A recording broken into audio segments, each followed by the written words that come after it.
ね。飛行機の間に UFO が。UFO の方が大きいじゃない。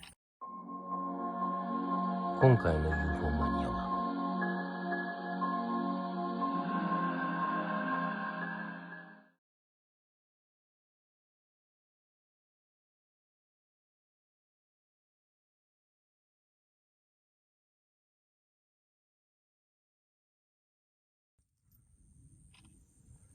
おっと、どうしたの今日。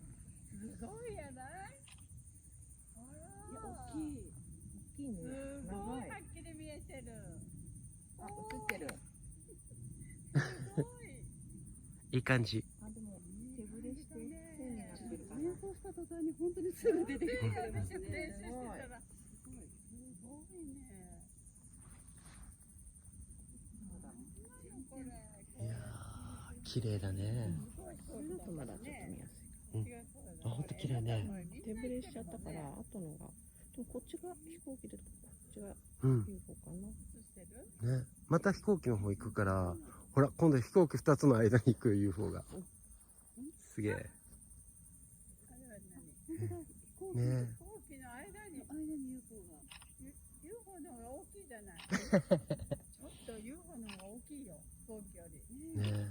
すごいあれ。何？もっとこれ座っとる気はないわ。ここをバットに寝転んだ。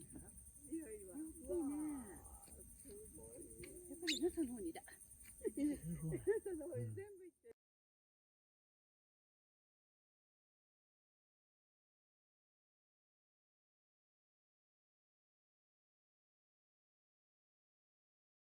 だから後のが。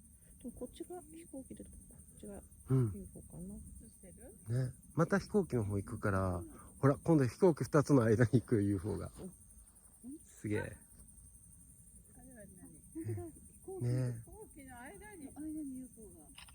UFO の方が大きいじゃない。ちょっと UFO の方が大きいよ、飛行機より。ね。すごいあれ。何？もっとこれ座っとる気はないわ。ここをバットに寝転んだ。いやいや。うわー。すごい。やっぱり NASA の方にだ。NASA の方に全部行ってるよ、ほら。すごいすごい。